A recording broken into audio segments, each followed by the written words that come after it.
Hello there, Mr. Automation is back with a video on Azure and Bicep, and it's going to be an interesting one, I think. There will be some explanations, some demos and such. Let's switch here to a different screen. There we go. And as you can see in this picture here, I made a very simple drawing here. And on top here we have a DevOps organization, right? So if you want to do anything with pipelines in Azure, I'm not going to explain what a pipeline is, but we'll see how it works. Let's go to Azure DevOps. So I have an account here, right? Within your account, you need to create an organization, right? I have an organization here. You have some organization settings here as well. Not going to dive into this anyways, but just to show you that it's there. Then you have projects. So let me go back to this drawing again. So you have a DevOps organization. Inside of that, you have a project or projects. I'll show that. So here, for instance, I have an infra project and I'm testing something here with the file watcher. So let's go to this infra project. I created it. If you don't have a project, you can of course create a project here, give it some name, make it public or private, and you have a project. So inside of this project, there are some interesting things you need to be aware of. And one of these things, you have a Git repository. So basically an Azure pipeline comes from some source code, right? You have some code, you commit that to a repository, you merge it to the master or the main branch. And then from there, the pipeline will do the deployment to the environment. And a repository is a very important part of this whole flow, so to speak. And let's go back here. So here I have an infra project, as you can see. This project looks empty, but it's not. Inside of a project, you can have repositories, right? So I can have several repositories here. I can, of course, create a new repository. But for now, we only have the infra repository. Go back to the picture here. So we have a Git repository here. Inside of that Git repository, there lives a pipeline, right? And potentially also some Bicep files or scripts, whatever you have there. But most of the time there's a pipeline there, right? Unless you create a Git repository that only holds, for instance, Bicep templates, and you consume that via a different pipeline, then there's no pipeline in that Git repository. But most of the time there is. And as you can see here, I have a pipeline. I call it default Azure pipelines. I can call it whatever I want with the YML extension, but I just took the default for now. And let's open this file here, just to show you that it is YAML file, right? Syntax-wise, you see that it's a YAML file. And there are some interesting things here. You have some parameters here. We have some triggers. We have a pool and such and such. But more of that in a second. So that was the pipeline. You can also have some Bicep files. And with the Bicep file, you can deploy infrastructure as code in Azure. And you can do that by running a PowerShell command or Python or a AZ command, just talk directly to the ARM of Azure and deploy that in an attended manner, so to speak. But if you want to do it unattended, right? You don't want to click stuff, you don't want to do anything. You just write some code, you commit it, and then you want it to happen automatically. Then pipelines come into the picture. And this is where this video is about. So that was a little bit of a build-up. And from this pipeline, you want to deploy resources to a resource group. That's how it works in Azure, right? You deploy resources to a resource group. But in order to do so, you need to have an account that runs the pipeline, so to speak, or connects to your environment via the pipeline engine. and has access to your resource group to create those resources, right? And there's where the service connection comes into the picture. And the service connection needs to have permissions on the pipelines and the Git repositories, of course, to run the pipeline actually. It also needs to have permissions on the resource group to actually create the resources. That's a service principle, this service connection. I will show that in a second. And the service connection is based on a project level. So be aware of that. So we go back to Azure again. So we go back to our projects here. So you have here your organization, right? Like I showed you, inside of your organization, you have projects or one project. On the project level, you have here your project settings. And inside of these project settings, you also have a service connection here. And if you go to there, you see that I already configured this infra SP. It's a service principal inside of Azure. I configured that, but imagine that you don't have one. Let's see if we can sort of mimic the process here. So you can see a little bit how that works, because it's very important, because without that, you're not able to run any pipeline, of course. So let's go to this test project I have here. Perhaps we can do something here. Let's go to the project settings. Let's go to the service connections. And I already have a service connection here, but I create a new one. It doesn't matter. So basically, it's the Azure Resource Manager. That's the type of connection we're looking for. Service principal, automatic. Otherwise, you need to type in a lot. You need to create an account first, and then. So I'll do the easy way for now. Otherwise, could be quite complicated. Perhaps with all the IDs and unique identifiers and such. It's not always that clear, to be fair. So let's do next. And then here you can do it on a subscription level, perhaps on a management group. If you have like a big environment, like a corporate, you would have perhaps several management groups. But I don't have that. I have a subscription. And I also have some resource groups. And let's see if we can populate them actually. It took some time to populate these values here for the resource group.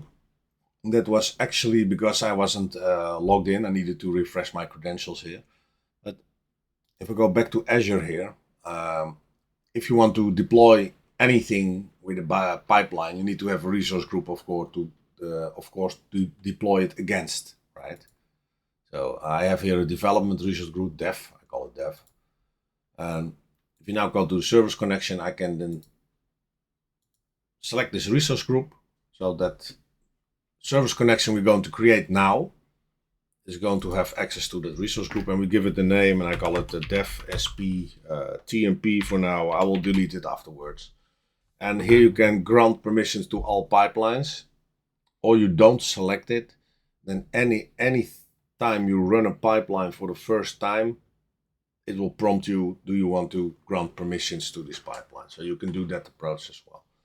I will select now grant permissions on all pipelines. I'll save that. It will take a second. It will do some stuff in the background, like creating a service principal. And there we have it. Here we have our connection. What's also very important, if you want to run a pipeline, you need to have some sort of agent pool, right? You can create your own pool, but that's beside the scope of this demo, this video. But there's also the built-in Azure pipelines that works fine for the Bicep approach that we're doing now here. But in order to do so, you also need to have access to some pipeline resources, and Microsoft needs to grant that to you. So if you don't have access, you will see that when you run your pipeline, you need to ask access, and that could take a couple of days. And then they will grant you access to like 2 jobs, something like that. You can run 2 jobs simultaneously, something like that. So that's fine. Now we go back to this project, and let's see if we have a repository here, but perhaps we can show that. Yeah, I have a pipeline here actually, and it already failed in the past. Okay, this is just a very simple pipeline that runs a script. Well, runs a script, it just echoes some stuff to the screen. And perhaps I can show you, because on this specific organization or project, I don't have Azure pipelines subscribed. I probably can't run anything. So let's go to pipelines itself now. And a pipeline always refers to a Git repository. So if you don't have a pipeline yet, let's just mimic that we don't have a pipeline yet. We delete that. And then we need to specify the full name there. Otherwise, we can't delete it. Let's create a new pipeline. Just for demo purposes. I have it here in, you can have it on different locations as well, Subversion and such, but I use a Git repository here. You need to have some source code somewhere, and I have one Git repository here,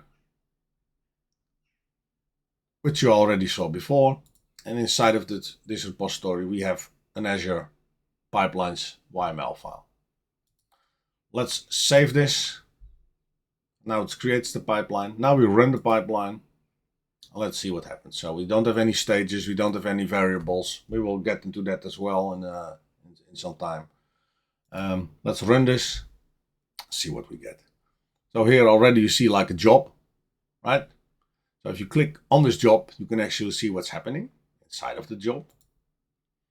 Let's do that. Now it's initializing, and oh, actually I did ask for a runner, so I could actually run this script.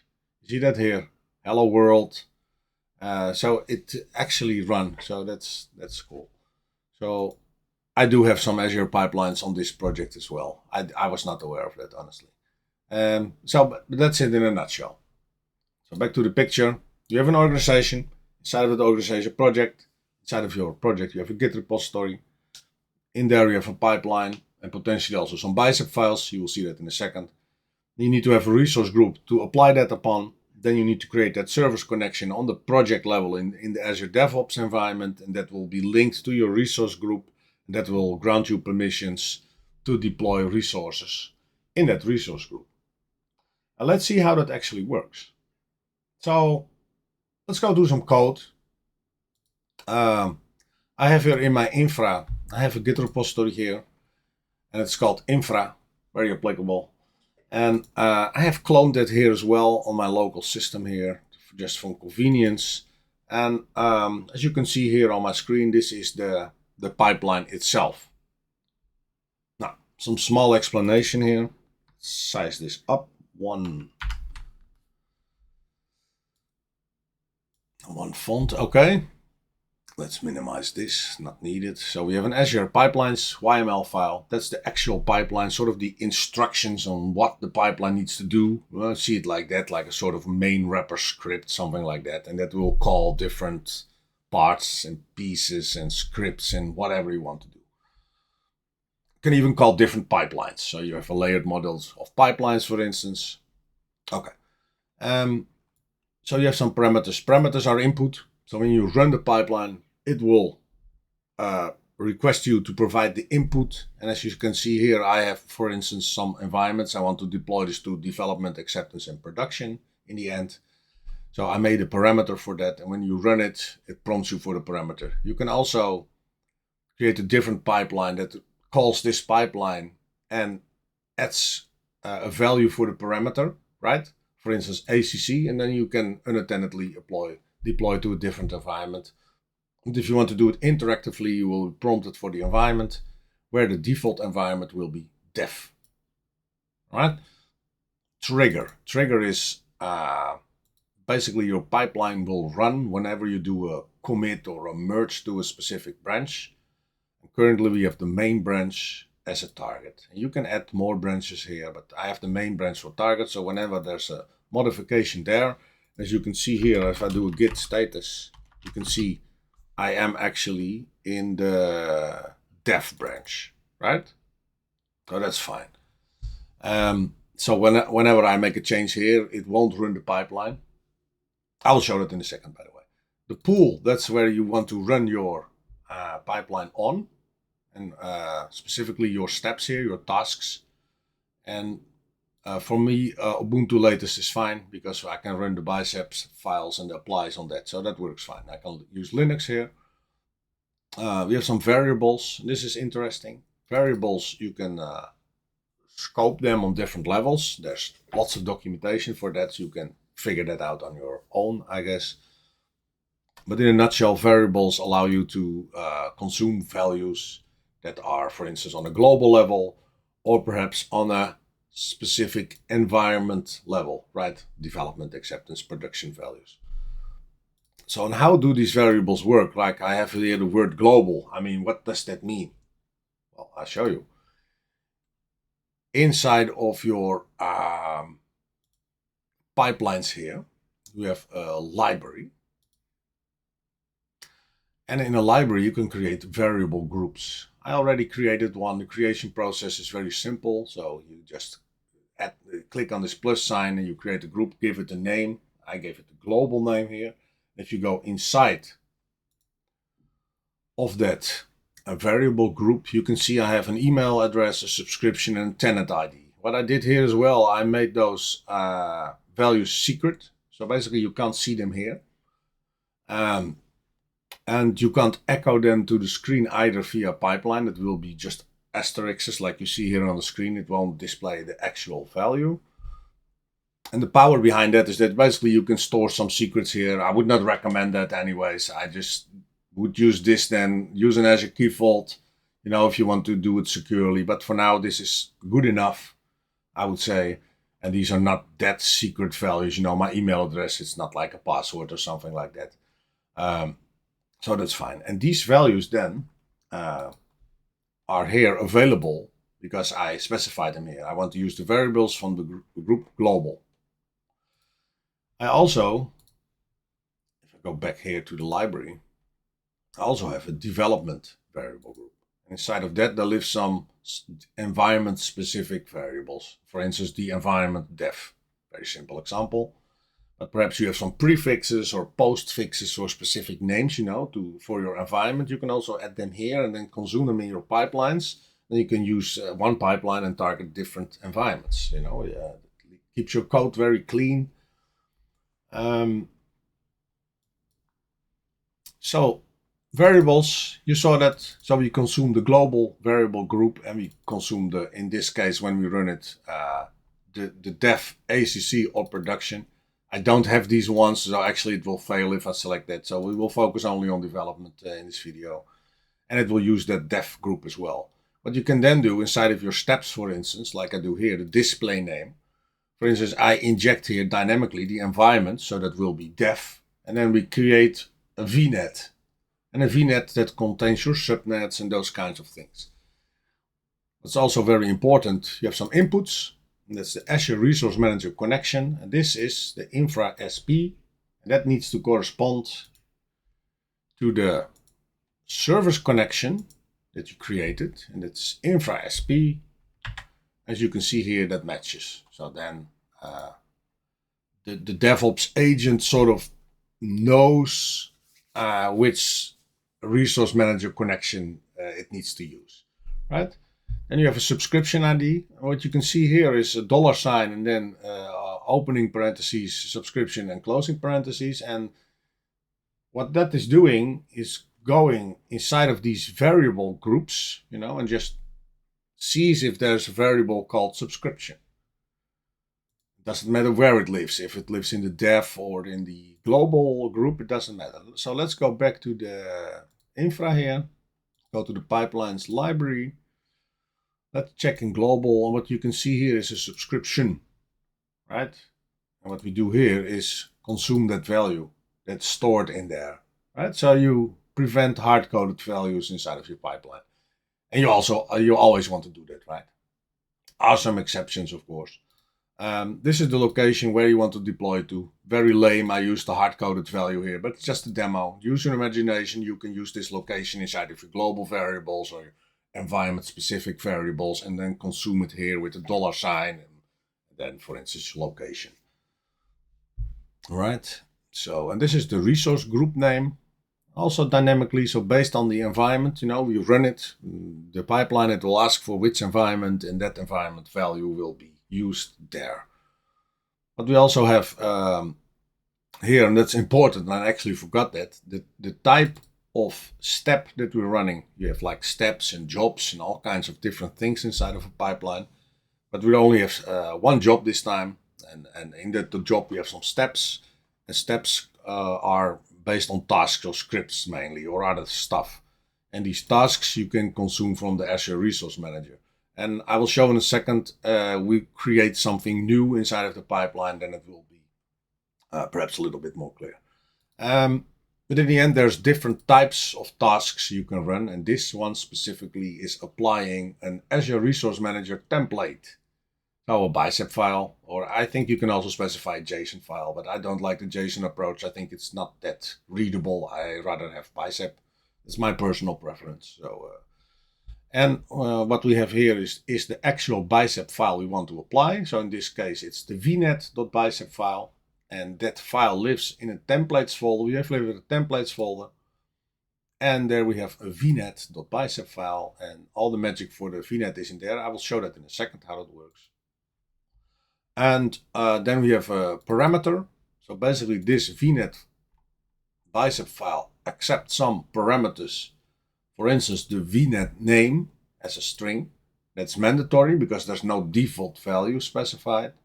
Location is based on the resource group dynamically.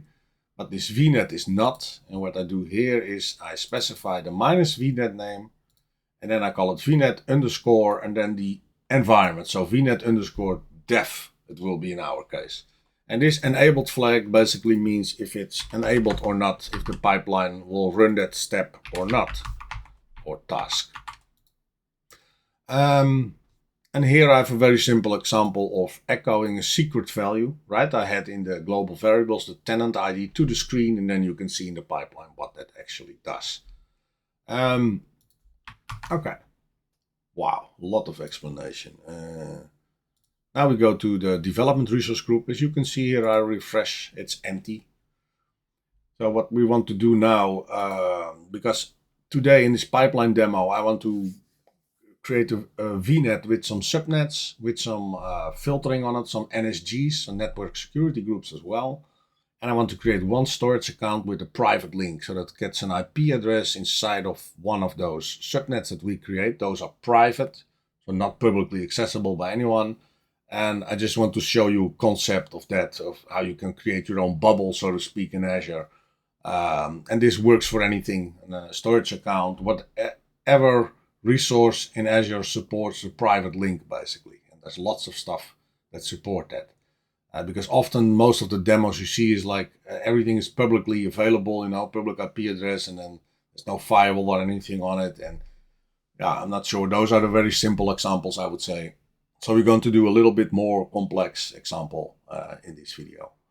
And it will be a long video as well, I guess, due to that. But it doesn't matter.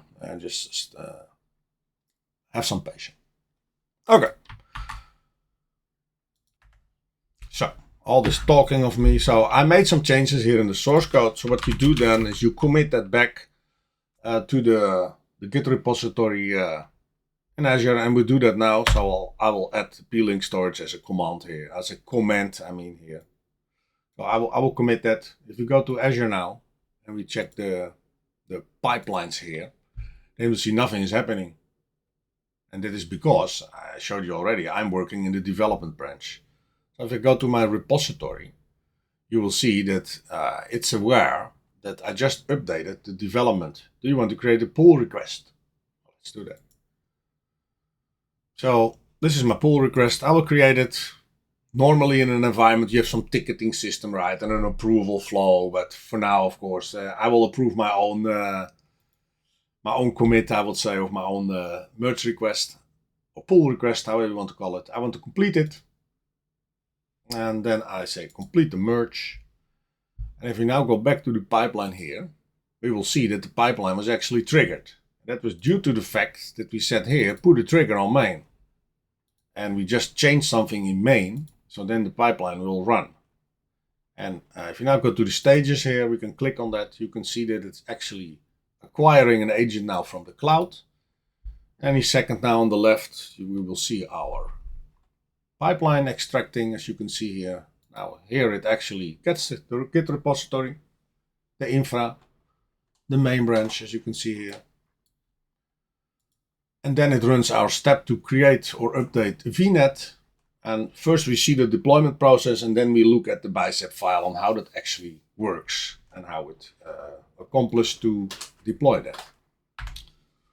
Okay, that was quite fast actually. So Here we have our creation process of the VNet and the subnets.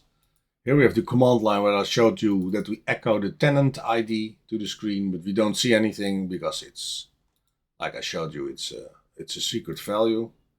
Tenant ID, we made it a secret value by putting this lock on. If you remove the lock, it will be shown if you echo to the screen. I just wanted to show you that to you. Pipelines, yeah.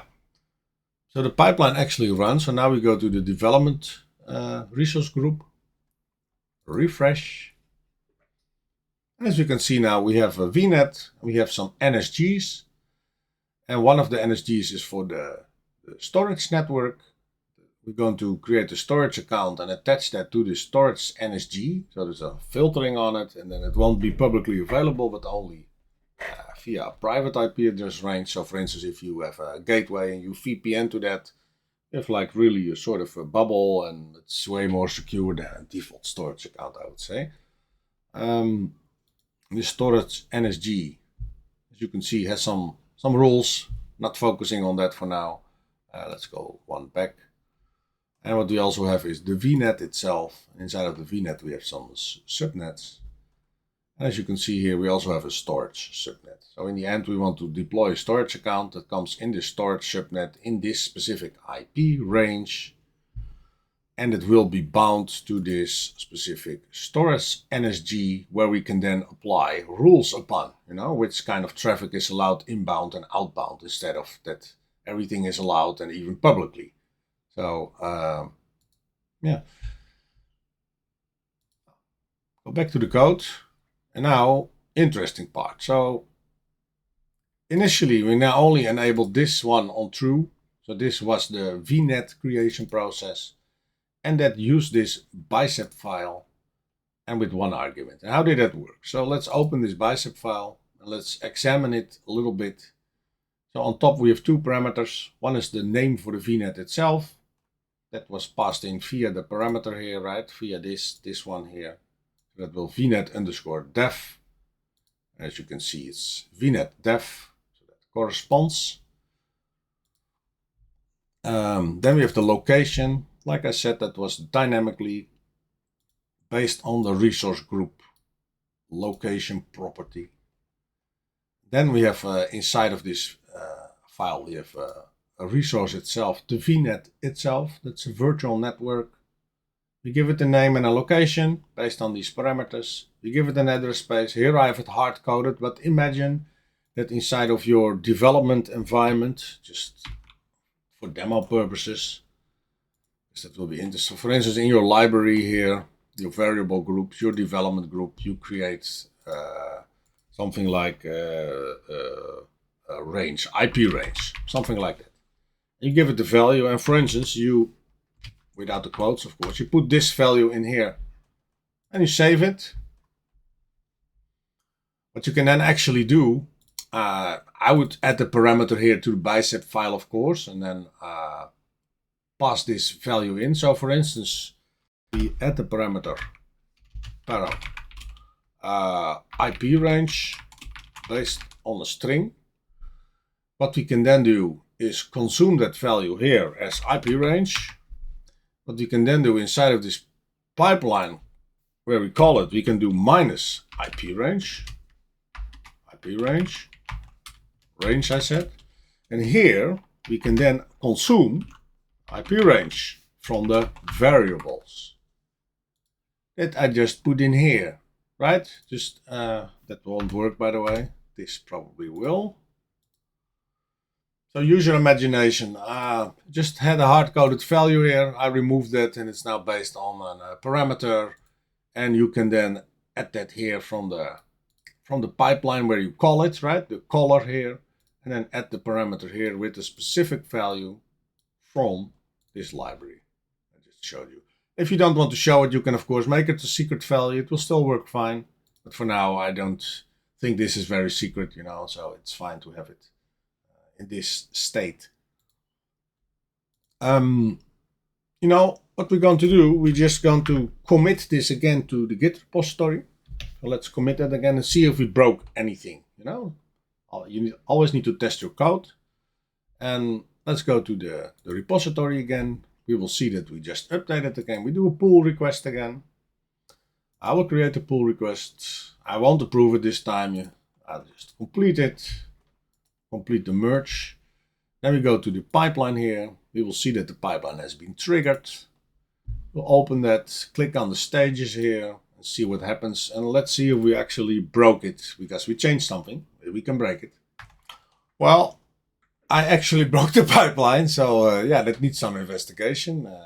And there's several ways to do that. For instance, if you go to the infra here, you can run the pipeline again. What you can then do is enable system diagnostics. And if you then run the pipeline, you have some more information.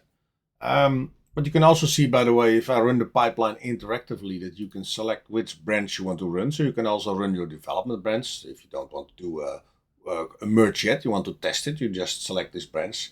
Actually, it was a way better approach in my case, right? If this was a production environment, I would be screwed. Nevertheless, and here we have some input, ACC, development, and production, like I said. But we can enable some system diagnostics and run the pipeline again, and let's see if it's perhaps more clear what happened, because I can show you the previous run that actually failed.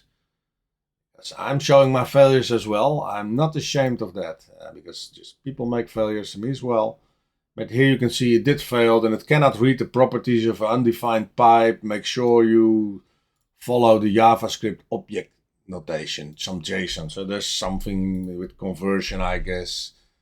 I don't know yet, but that's why I enabled this diagnostic flag, and I hope that will reveal more. Let's see if that actually did it. So let's open this. So if we open this, we'll see something here in red, and it's perhaps not very readable. And but the following parameters were supplied, but do not correspond to any parameters defined in the template IP range. See that? So I made probably a mistake. So I assumed here that it accepts a parameter IP range, but it did not. So why is that? I honestly don't know. Perhaps I forgot to save the file here. I'm still not aware of that. So let's see. I just did a git status. The VNet file was updated. Perhaps I didn't save it and push it. So let's try that.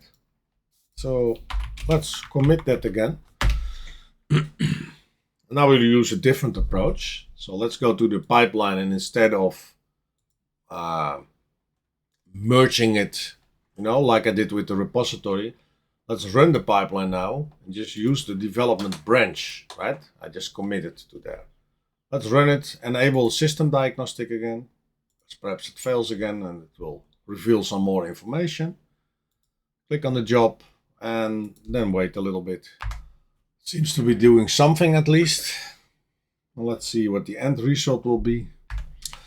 Okay, so that was actually the problem.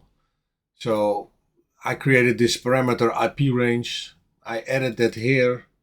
I also went to here and specified it as a minus IP range, but I did save the pipeline, but I did not save the Bicep file. So when I push that back to the Git repository, it was not aware of the change that I made, of course. So that's why it failed. But we fixed that, so nice. So let's go back to this VNet again, because we were distracted a little bit by removing a hard-coded value. I won't do anything of that anymore, but just for demo purposes, it's nice to see, if you spot those kinds of hard-coded values, how you can easily move them to a different level and abstract them away from the code itself and remove the hard-coded component, right? Because that's always what you want to do. So that was the VNet. So the IP range still works. You saw it already in my resource group. We have a VNet. These are very simple resources. A gateway subnet. This is type of subnet. You give it a name. You can also do this again with input parameters like this address prefixes for the gateway. Just in your library, create a gateway subway address prefix. Use this value and then consume it as an input again, like I showed before. But we're not going that route now, because it will take too much time, and this is just a demo. Doesn't need to be perfect. The concept needs to be clear, right? Okay, So that was the gateway subnet. Then we have some NSGs. I already showed that to you as well in the resource group. Those are sort of the firewalls, right? The protection mechanism on top of your resources or down on your resources, however you want to see it. But it is a sort of protection layer, right, on the network level. We have a Windows subnet. We have a Linux NSG. I'm going to build some Linux and Windows systems, and I want to have them separated network-wise. I will create a key vault NSG and a key vault subnet and a storage NSG. It's all the same principle, right? I'm scrolling very quickly because everything is of the type network security group and a subnet. And let's just, for demo purposes, create a NSG5 and let's just see how that process works, because it looks kind of complicated, but it is not really. In Visual Studio, you have an extension called, I think it's Bicep. I did, I'm not 100% sure. Bicep. If you enable that extension and you open a Bicep file, and you see here down that it also auto detects it as a Bicep file, like I had here, right? Bicep. Then, if you are inside of your file, you can, for instance, start typing and use IntelliSense. So resource, often I don't know either. So for network security group, I had no idea how it was called. So I just do resource, I give it the name NSG5, and then we do this, and then we do something like network security groups. You see? And then I do tab, and then the latest version, tab. Then you use space, and then you do again equal signs, and then you do the required properties. It basically says these properties are required. And you only need to give it a name, so I can give it anything. And basically, the next time I run this Bicep file, we get a new NSG called anything. What we can do as well is use some IntelliSense here and do a control space. And then you get a list of things: resource with default, blah blah blah, properties, depends on a search, so you can assert some things here as well. But location, for instance, let's use that one again, and we already have a location parameter here on top, this one, so we're going to use that down here as well. Let's commit this again back, and I'm horrible at my comments, by the way, on doing git commits, but like I said, it's a demo, So adding NSG5, that would be a proper commit message here. So now we committed that. If we go back to our resource group, refresh it, we don't have any, how did we call it? It was a terrible name. Anything resource NSG yet. So let's go to the pipelines. We will delete it as well afterwards. Run the pipeline. We run it on the development environment and also on the development branch, because I did not commit it yet to the main. I will do that in a second. If everything works fine, then you sort of merge it or create a pull request, however it's called. Okay, pipeline completed, no errors. If you now go back to the Azure resource group, we refresh it. We should have an anything NSG here, and we have that. And I will delete it as well because it makes no sense. It was just for demo purposes. So I'll delete it here. Delete. I will also remove it from my Bicep file, of course, because otherwise on the next run it will be back again. I will commit that back as well. It was removing NSG was the better command here, but it doesn't matter. It's fine.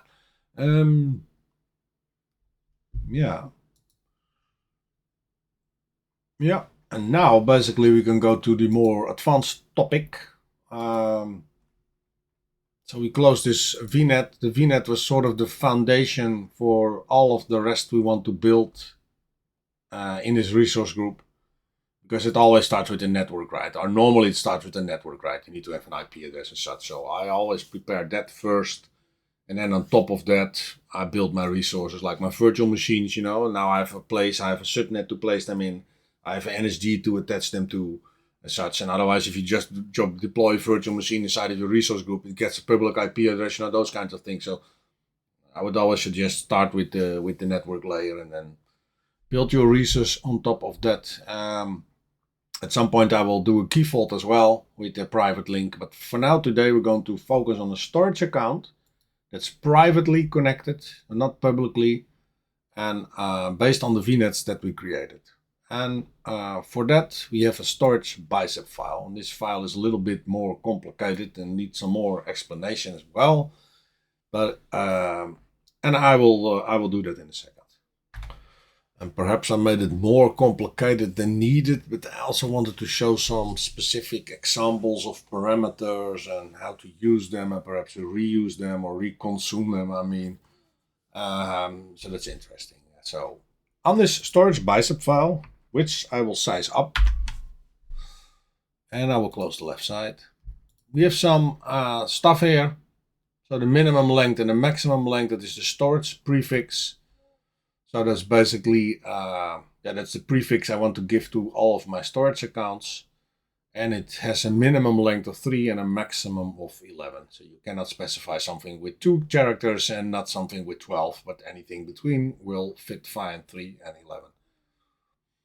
Then here we have another parameter, that's the storage SKU. I have it set default to standard LRS. Local redundant storage, but I added these allowed values on purpose because these are the only valid values inside of Azure. So for instance, you make a typo and you specify something that's not existing, it will run the Bicep file because it's not aware of that, and it will fail, of course, because when it calls to the Azure Resource Manager, it will give an error that it doesn't have these kinds of SKUs available. So that's why I created this allowed list, and this limits the possibilities of input values to this list that you see here, right? And I set it default to standard, but if I would remove this, for instance, I would do it like this. Then you need to specify this when you call this Bicep file from a pipeline, for instance. Then you need to specify minus storage SKU and then a value. But for now I set it default to standard. The location, again, you already saw that. It's dynamically based on the resource group location property. Then we have again an allowed list, hot and cool. Those are the only values that are allowed on the access tier for the storage. I set it default to cool, but you can set it to hot or override it at runtime, of course, when you call the Bicep file. I have a default ACL action. It's called deny, so default I deny anything. The unique storage name, so this will be the actual storage account. That's then based on that, like I said, consuming a parameter. And what we're doing here is setting a variable unique storage name based on the storage prefix parameter value, and we add something on the back, sort of a postfix. And this postfix I just made up, Mr. Automation and then some numbers. So I was not very creative, I guess, but for now it will suffice. So what this does, any value that's stored in the storage prefix that we provide at runtime when we run the pipeline will be appended with this value, and that will create a storage account name. So, and the next step then is actually create the storage account. And it has a name of the unique storage. We just populated this name, so we're going to consume that here. We could also remove that var and of course use this just directly there, but I think this is a little bit more neat. And then the location again, then the storage SKU, that was one of these parameters, right, based on these values that will be injected there. Then we have a kind and properties, some other stuff, blah blah blah blah blah. This is actually a public IP from, I'm not sure whether that doesn't matter, but I put it in there for demo purpose, I think. And what I do here is default action is a deny, right? I deny all traffic, but I only allow this specific IP address to access my storage account publicly. So that's kind of secure. What we do then is, it's important. We bind to an existing VNet, right? We have here a resource called VNet dev. What we do here is based on this name, use an existing resource in Azure. and it's called this. And that existing resource we can consume later at different resources. And that's needed, of course, because at the next step, we're going to create the private endpoint. And the private endpoint is that this storage account gets a private endpoint, and it's then bound to one of my VNets and subnets. So I can specifically specify where that IP address and that resource lands up in which subnet, I mean. And basically, just as simple as this, it can be. But it's not, I tell you up front, so there is some more stuff, but I will show you in a second. So let's first add storage. And what we do as well is, for now, we can actually disable. I can put this on false. We don't need to run the VNet stuff anymore. We're done with the VNet. We're focusing now on the storage account only. Otherwise, it will take a long time to run the pipeline. Every time it needs to do the VNet stuff, or at least check and verify, and there's some overhead, and it's not needed. Add storage. So we're going to commit that again. Go back to Azure, and I already told you that this pipeline is going to fail. I know up front. I know why as well, but just wanted to show you that it's a little bit more complicated than I just showed on the screen. But I didn't want to scare you yet. So we run it again on the development environment. We wait a little bit. And as you can see, my prediction was right. It fails. And I already saw that as well. And that's because it's a little bit more complicated to add a storage account to a private network. It's much easier to add it publicly, because basically when you just deploy a storage account like this, I will remove this for the sake of the demo. Now, I will comment that out. I will do a new commit for the storage. Go to the pipeline, we run that again on the development and environment and on the development branch, because I just committed there. And we can check the job here and wait again. And as you can see clearly now, it runs fine. And if I refresh this and I go to the storage account itself, because I want to show a couple of things, and I go to the networking stuff, you will see that currently enabled from selected virtual networks and IP addresses, and I only have this IP address. So publicly, I'm sort of safe. I don't have anything. I don't have everyone able to connect to the storage account. But if I go to the private endpoint connections, this is where we're going to focus on. I want to have a private endpoint here, right? I want to have it privately available, the storage account, not publicly. At some point, I want to disable this as a whole. I don't want it publicly at all. I only want to have it privately available. So if you VPN, you can access it. If you are sitting inside of the VNets, and we have the NSGs configured that it can communicate, then it's allowed. But I don't want any publicly available IP addresses to be able to connect to my storage account. So I will show the process manually on how to create a private endpoint, because there are some steps involved, and it will make more sense if I first click it together and then show you how it's done with code. Let's click this private endpoint. Give it a name, TMP, blah, blah, blah. It doesn't matter. I'm going to delete it anyway, so it doesn't really matter. I put it in West Europe as well. The rest of my resources are there as well. Next, then the resource, select the sub resource, then you select which type. I'm going to use blob storage, but you have different types of sub resources on a storage account. We can configure several of them. I will show you as well how the table works and the queue and such in code, not here. So then we go to the virtual network. So here you see a little bit what is all required. So it needs to go to a virtual network. So which subnet? I want to have it in the storage subnet, right? In this specific IP range, I want to have it there. Dynamically assign an IP address, so it will allocate one of the first available IP addresses in the pool for me. That's fine. We have an application security group. I'm not using that. I have a network security group bound to the subnet. So that's my way of filtering. But you also have application security groups where you can combine virtual machines or groups or stuffs or whatever. But for now, that's not applicable. Then we go to DNS. We also integrate with private DNS. Yes. And then here you see private link, blob storage, blah, blah, blah. And then that prefix that we gave will be registered in that DNS namespace. It will make sense in a second. Then we have some tags. We don't do any tags. Review and create. And then if we create this, we get a private link on the storage account, blah, blah, blah, blah, blah. But we were not going to do that because it's not needed. We have code for that.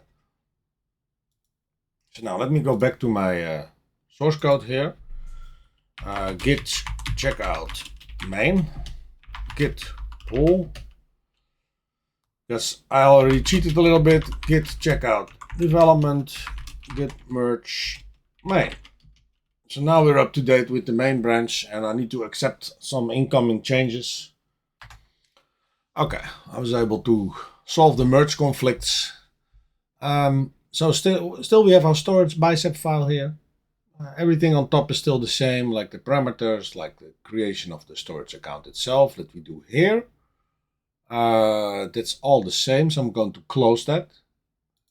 Less clutter on the screen, I would say. We close this, we're already aware of that. The VNet stuff, I explained that we bind to an existing VNet. What we do then is also bind to an existing subnet. And that subnet has a parent of the VNet. So that's the step before. So this resource VNet is the parent of this storage subnet, as you already saw when I was clicking the stuff together inside of the Azure portal. But you also saw that was like this private DNS stuff. So we have here a private DNS zone resource. And here we give it a name, private link blob dot, and then the storage prefix, suffix we gave to it. The location will be global. That's by default, I think, for all the DNS stuff. So it won't be here West Europe, but it's always global. Quite sure that's not regional bound, these kinds of DNS entries. Those are always global, I think. Then we have a resource for the private endpoint itself, the thing we were clicking together, and that private endpoint needs to have a name. So I use the storage name blob PLE, for the private link for the blob storage. We have a location, and here we use the subnet ID we got here, right? We consume that here, so we know where to bound this private network to, this endpoint, I mean. Then you have a private link service connections, and that's also this name, and here you specify the storage account. So that will be added there as a private link connection, service connection, I mean. The group ID will be typed blob. Already showed you there's different values as well, but this is what I'm using. And service connection state approved, action required none, just some default values. If you then scroll down, you also have a private endpoint DNS blob, and that's a private DNS zone group. It's also needed. That has a parent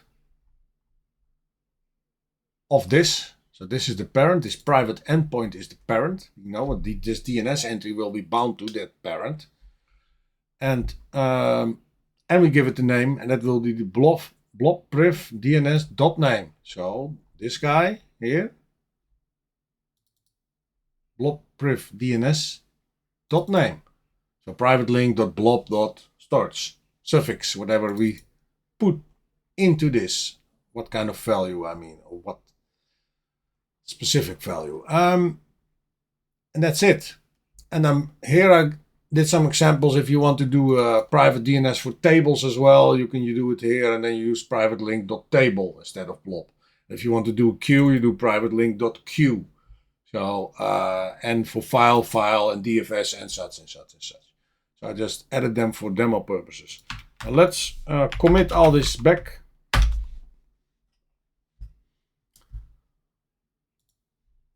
And go to the pipeline, go to the infra pipeline.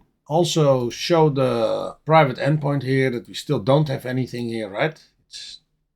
We don't have any private endpoints. Now we run the pipeline again. Run it on development from the development branch as well. Run it. Okay, so the storage account creation process is finalized. And let's refresh this. And as you can see now, we have a private endpoint here. This is the private endpoint. It's approved. If we go to this private link endpoint itself, and we go to the settings, go for instance to the DNS configuration, then you can see here that this storage account private link blob core windows.net now is an IP address of this. So that means basically that inside of my resource group or whatever different resource group I have, as long as I have connectivity to this specific IP address, I allow the traffic, then I can resolve that by name in my application, for instance, using this DNS name here, this full qualified domain name. You use that then to resolve to this specific IP address. And then, for instance, from my SQL server, then I can connect to the storage account. From my Windows server, I can connect to the storage account. From my Linux servers, whatever, I can then connect to the storage account by name, not an IP address, but by name, just by using DNS resolving.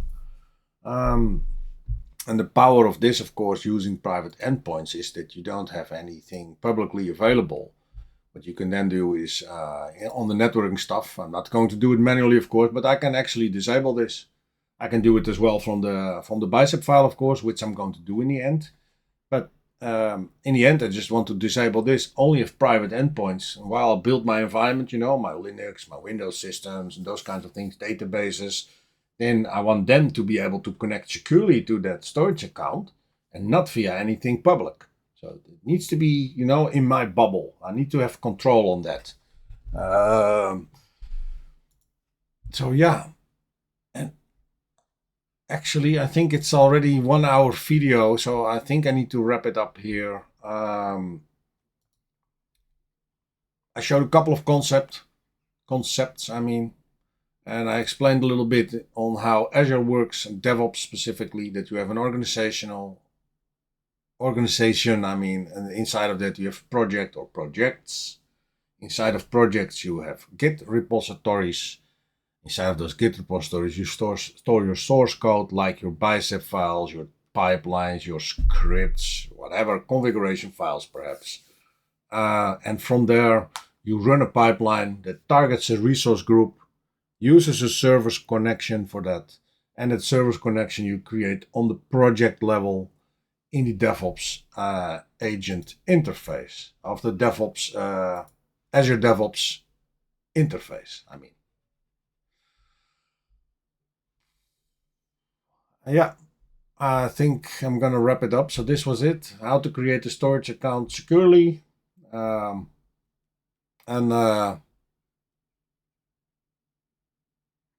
hope you enjoyed it. Hope to see you again.